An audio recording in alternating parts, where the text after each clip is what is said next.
take a look at the screen and observe what I'm about to show you. A school, a college, and freshers at a workplace. What did you notice in these three stages? Yeah? They're all in order, like first you go to school, then you go to college, then you go to You're very smart. But anyone else, any more guesses? Yes? all of them are working in groups. Well, they're all working groups, yes, that's right. But has anyone noticed that there is an equal ratio of girls and boys in these three pictures? Well, there is an equal ratio of girls and boys in these three pictures. What do you think happens next? They go to old age. Well, here is where the inequality begins. This is a typical organization structure. The base is wide enough to accommodate everyone. But as you go higher up, there are only so many spots on the dinner table. So who occupies these higher spots? Is it purely based on talent and capability? Well, according to me, there are various barriers that restrict growth. Various gender barriers. Growth is the only way to succeed, and in order to succeed, we have to cross these hurdles. Having said that, growing without gender barriers. So, before I move on, let me introduce you all to Padma Aunty. Padma Aunty is our next door neighbor.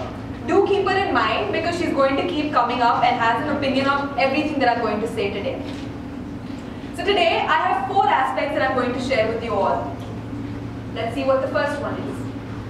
Do you believe anything until there's a big name to back it up? No, right? Well, here I have a Harvard Business School case study about success and likability. This case study is about a woman named Heidi Roizen. Heidi Roizen is a very successful venture capitalist in the Silicon Valley.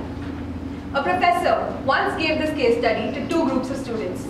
To one group, he gave it as it is, but to the other group, he made a small change. He changed Heidi to Howard, a man's name. Is this supposed to make a difference? Well, both groups were asked to analyze and come back with their understanding. The good news is that both groups thought Heidi and Howard were equally competent and capable, because of course they're the same person. But everyone perceived Howard to be a fun-loving, charismatic, excellent boss that everyone wanted to work under, and Heidi was full of herself, egoistic, and too bold to their liking. You know what Padma Aunty had to say about this?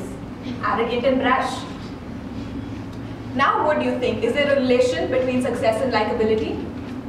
For men, success is directly proportional to likability, whereas for women, success is inversely proportional to likability.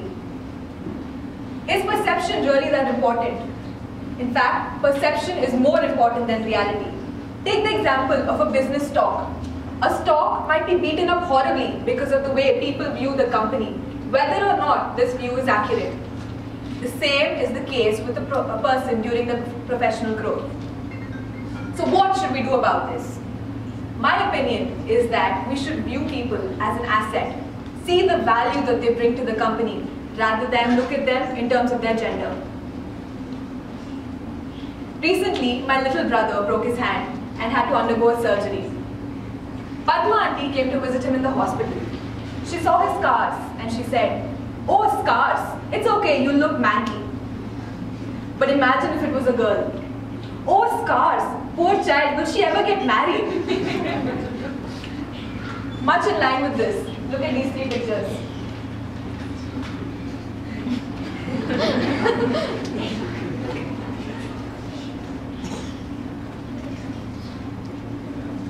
You must have guessed what my second aspect is, right? Stereotypes or structure thinking. "It's a boy," says the nurse, and from then on, subtle stereotyping begins. Conscious and unconscious motives of having the family race continue with him bring them joy. Guns and cars are bought for him, preferably in blue and never in pink. As he grows up, if he cries, he's told, "Don't cry like a girl." Imagine if the nurse says, "It's a girl." The equation tends to change. From then on, her room is colored in the supposed feminine color, pink, and dolls are bought for her. conscious and unconscious motives of having to give her away someday and saving for her dowry and marriage expenses bring them despair. Men and women, because of these stereotypes, are forced to ignore their personality traits and unique characteristics that make them who they are. Imagine a man who stays at home and works for his family, takes care of his kids and cooks at home, whereas his wife goes out and works. What does the society perceive of this man? What does the society think of this man? Yes? He's weak. He's not manly enough. Exactly. They think he's incompetent, that he's incapable, and that he hasn't gotten a job anywhere, and that is why he's sitting at home. But what if that is not the case? What if he had an excellent job that he chose to give up to sit at home and follow his passion? Well, we all know what makes sense for us, and we have to decide what we want, even if it requires us to think beyond gender barriers. It is up to us to change society by being aware of how we view ourselves and others. I would like each one of you to delve deeper into this issue by considering the following questions. Does gender define roles and functions at home, workplace, and society? Can the culturally defined roles of husband and wife be shared, interchanged, and adjustable? How do these stereotypes get so deeply ingrained in our minds, and why do we follow them so blindly? Moving on to my third aspect, I have a small story to narrate for all of you. This story is about a woman who attends an interview at a firm in the Silicon Valley. Now, after the interview, this woman was offered an employee position rather than a partnership.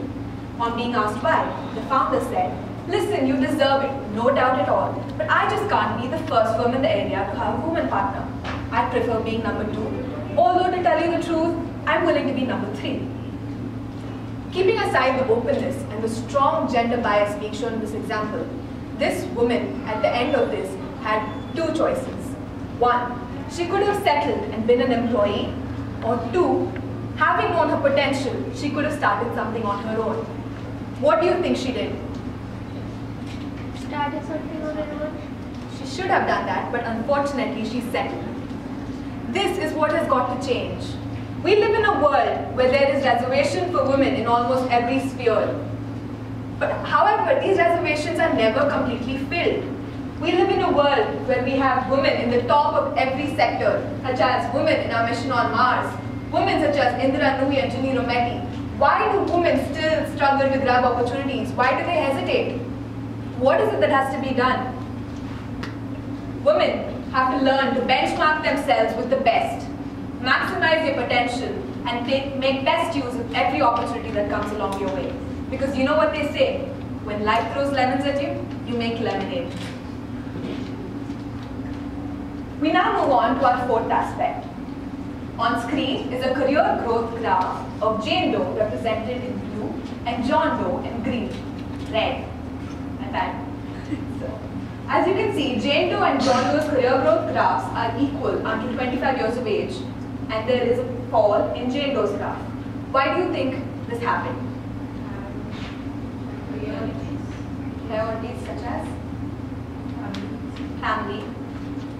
Any more answers? Yes? He wasn't really good in his work. Well, marriage, childbirth, relocation, these are the various reasons for the diversion of a woman's career growth graph. So does that mean there will be only one such drop? No, there can be multiple such drops in a career growth graph. Commitment to family responsibility is perceived as the single largest barrier for women's growth according to a study. Let me tell you what happened with Padma Aunty. Padma Aunty was on the lookout for a perfect daughter-in-law. She happened to come across an IT professional who works in a very known firm, well-known firm. You know what the first question she asked her was? After getting married, are you going to quit your job? Because it would be such a disgrace to ignore your household work and go work. Who's going to make dal for my chintu? Well, we must all understand that family and work life reinforce each other. They go hand in hand, they are not mutually independent. Real equality is not having women only in the top positions. Real equality is having a much wider range of equally benefiting choices for both men and women, and understanding that the patriarchal wavelength in our society has got to change. With that, I come to the end of my talk. So let's review the 4 aspects that I've spoken about today. Success and likability, stereotyping, urge to maximize potential, and commitment to family responsibilities. With that, I'd like to end with 2 messages for all of you. Change is inevitable and growth is optional. So it is up to each one of us to create your own path to success, to cross these hurdles and emerge as a better person. And 2, don't be a Padma Aarti. Thank you.